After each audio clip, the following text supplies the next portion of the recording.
to the current crisis, like all the freelancers I know worldwide, my current client work has been either cancelled or postponed until further notice. So how then are we going to make some money in the meanwhile?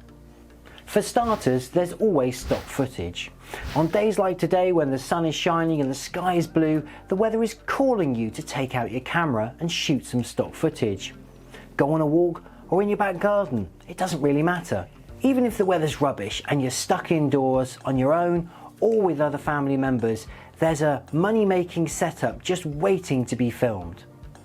Even if shooting new clips isn't an option, you probably have a hard drive stashed away somewhere with footage on that you can repurpose, as long as you own all the rights. But more on that in a bit. Stock footage is a great way to passively make some recurring income. Sounds simple? Well, if you're filming, as long as you follow some basic production guidelines, you should be able to knock it out the park. With that said, here's my 6 top tips to get you started filming stock footage. My first tip is to consider the message, whether you're shooting something ad hoc or you've set something up. Even clips shot ad hoc should have some message or motivating factor. Bottom line, you want somebody else to connect with this message and purchase the clip. Even if you just got a feeling that something looks good and cannot make it clear at the time, frame up the shot with intention. Be it locked off, a pan, a tilt, etc., and make sure it's ideally between 5 to 30 seconds long. When it comes to selling your clips, you'll need to be able to articulate what the clip is and sell it with a description and keywords. More on that too later. My second tip is to choose your camera wisely. It goes without saying, you should choose a camera which shoots high quality footage, ideally in a 10-bit codec. On my GH5, you can see there's a setting for 10-bit, and even if your camera only shoots 8-bit, just be aware of things like color banding, which are noticeable particularly on scenes with smooth gradients, like bright blue skies for instance. As for camera profiles, your best bet is to shoot Rec 709 color, something that looks great with minimal post-production. And if a scene is very contrasty, don't hesitate to switch into a log mode to get better dynamic range. Cameras like the GH5 can display a LUT to show you what the final image looks like, so those can be really helpful. If you want to make the most money possible per clip, then set your camera to its highest resolution. 4K UHD makes more money than just HD. And if you can shoot at higher resolution than 4K, then you will really see premium returns. However, that brings us onto quality content. No matter what resolution you film in, quality clips are far more important than quantity. So what do I mean by quality clips? Well, first off, it's about getting your subject in focus. That seems obvious, but with larger sensor cameras so popular right now, with their shallow depth of field, it's easy to think you're in when you're not. So use a punch into focus or a monitor to help you. And besides focus, you'll need to nail your exposure and composition too. If you're shooting on a bright day, use neutral density filters to expose correctly and consider your composition. If you're filming in a dimly lit environment or at night, then remember to set your camera's ISO to its optimal sensitivity and use the brightest lens you have. Digital noise will most certainly see your clips being rejected, so take note and maybe have a quick nosy at the manual.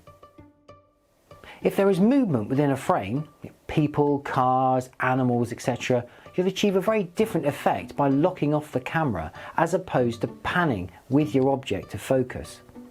The message and power of the image is different. To capture both, having a selection of clips that an editor can build into a sequence could see you selling multiple clips at a time. If your composition has symmetry, then locking off the shot can work too. And that means use a tripod.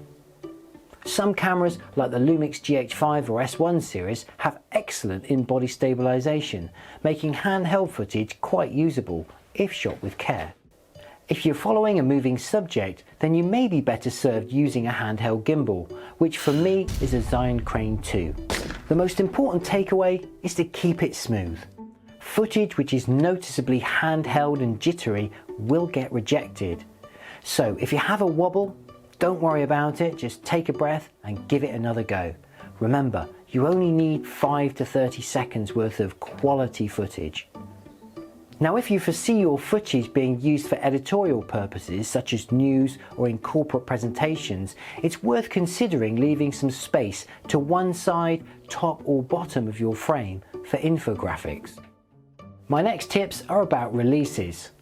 Now footage can be sold on stock sites for either editorial or commercial usage. And if you want the flexibility of ownership of the clips and sell them for commercial usage, you will need model release forms for any talent that is recognisable in the clips, or a building release form if it's a commercial building which charges for entry. Similarly, unless you actually own a brand, then you don't have the right to use their logos, so if you're shooting commercially, keep those logos out the frame. If you're shooting editorial content, then you can feature logos, brands and architecture. Just ensure that when you upload, you tag that footage as editorial. My next tips are about editing, trimming and colouring. Generally speaking, keep your clips short, lively and ready to use.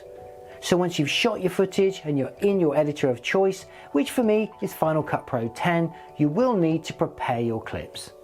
I like to put each new clip on its own timeline, ensuring that there is absolutely no wobble. No matter how hard you try in the field, you will come back with one clip that has a bit of wobble.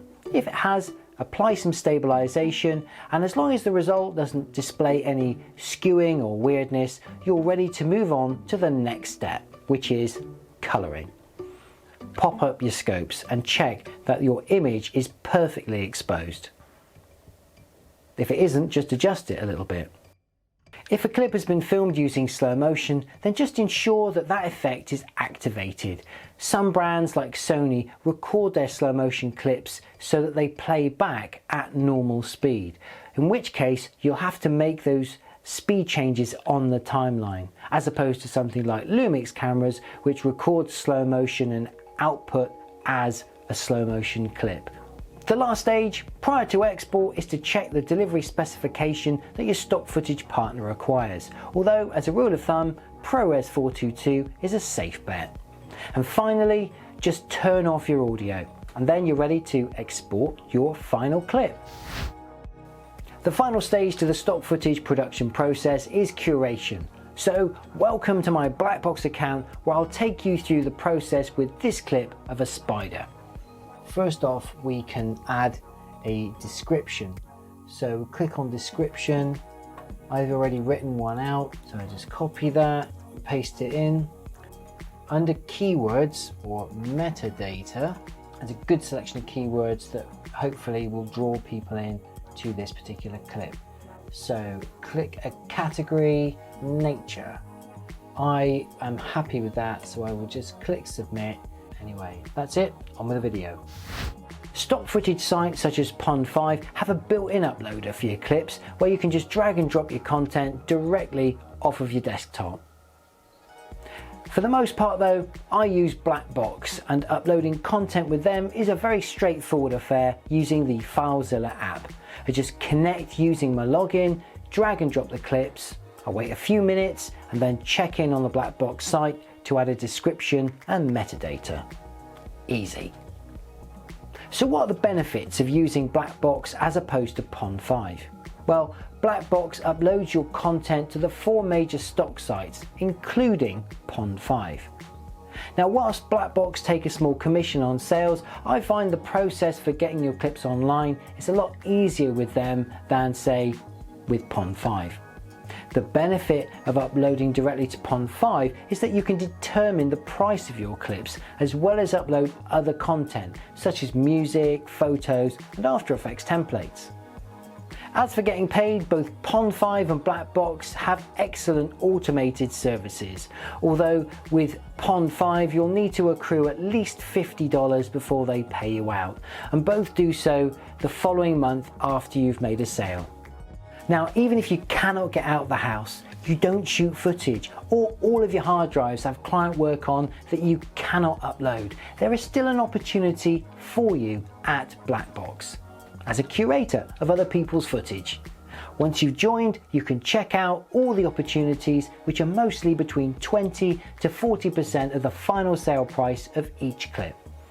Now personally, I had a couple of quiet days last year and I did a couple of these curation jobs and I've already got paid, so I know it works and it could for you too. Good luck.